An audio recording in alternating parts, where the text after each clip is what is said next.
अभिषेक ने लिखा है, अलौकिक वातावरण या शक्तियों का क्या अर्थ है? ऐसा कुछ होता है क्या? देखिए, अलौकिक वातावरण और अलौकिक शक्तियों से तात्पर्य यही होता है कि जो हमको संसार में पकड़ में नहीं आ रही हैं। प्रेम अलौकिक है, शांति अलौकिक है, उनको आप किस कैटेगरी में डालेंगे? प्रेम और शांति को अलौकिक है, यानी लौकिक, सांसारिक नहीं। संसार में अशांति, बिखराव हमको पकड़ में आ रहे थे, और ये हमको ऐसा वातावरण पकड़ में आ रहा है जो सामान्यतया संसार में पकड़ में नहीं आता, तो उसको हम अलौकिक वातावरण और अलौकिक शक्ति कह देते हैं। इनका यही अर्थ है। लेकिन अलौकिक शक्ति से अगर आप सोचें कोई देवी देवता उतर के चले आ रहे हैं, उनके प्लेन लैंड कर रहे हैं वहाँ पर, और अलौकिक वातावरण का मतलब वहाँ पर कुछ ऐसी चीज़ें हैं जो इस दुनिया की नहीं हैं, कहीं दूसरी दुनिया की हैं। अब कई लोग उसको थोड़ा और खींच के ले जाते हैं, एलियन तक ले जाएंगे कि वो एलियन वगैरह भी वहाँ पर शामिल हो गए हैं। तो ये सब नहीं है, ऐसा नहीं है। अलौकिक शक्ति हमारे भीतर ही सन्निहित है। जो कुछ भी सूक्ष्म है, जिसको हम सामान्यतः अपने जीवन में उपयोग में नहीं लाते, जब उसको उपयोग में लाते हैं तो अलौकिक बन जाता है, इस संसार का नहीं बन जाता। जैसे कभी किसी इंसान को हम देखते हैं तो लगता है ये इस दुनिया का नहीं है, ये इस संसार का नहीं है, तो कहाँ का है फिर?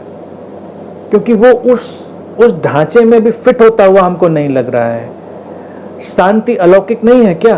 क्योंकि शांति का तो किसी का चुनाव ही नहीं है, लोगों को अशांति ही चुननी है, झगड़े झंझट ही चुनने हैं। और हम इतने यूज्ड टू हो गए हैं कि अगर दिन में झगड़ा झंझट ना हो जाए, किसी के साथ आप घर में रह रहे हफ्ते 10 दिन में झगड़ा न खड़ा हो जाए, तो आप बेचैन होने लगते हैं। इतनी शांति, इतनी शांति, आप घबरा जाते हैं। आपको लगता है कि ये तो मैं किसी अलग किस्म के व्यक्ति के साथ रह रहा हूँ, तो वो सब चाहिए रहता है हमको। वैसे में कहीं आप किसी ऐसी जगह पहुँच जाएं जहाँ पर सब शांत है, तो आपको लगता है ये अलौकिक वातावरण है, दिव्य वातावरण है। अलौकिकता और दिव्यता का यही अभिप्राय। हमारे जो भी अंतर्निहित गुण हैं, शांति के, प्रेम के, प्रसन्नता के, आनंद के, समस्वरता के, वो सारे गुण ही अलौकिक कहे जा सकते हैं, वही सारे गुण दिव्य कहे जा सकते हैं।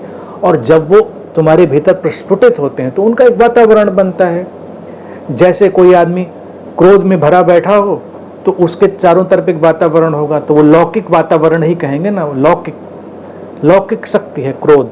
और कोई व्यक्ति शांति से भरा हुआ बैठा है तो उसका भी एक प्रभाव होगा, तो उसको आप कैसे देखेंगे? वो अलौकिक वातावरण है, अलौकिक शक्ति है। तो ये बस इसी अर्थ में एप्लीकेबल हैं, बाकी किसी और अर्थ में आप लगाएंगे तो उनका कोई भी अर्थ नहीं है।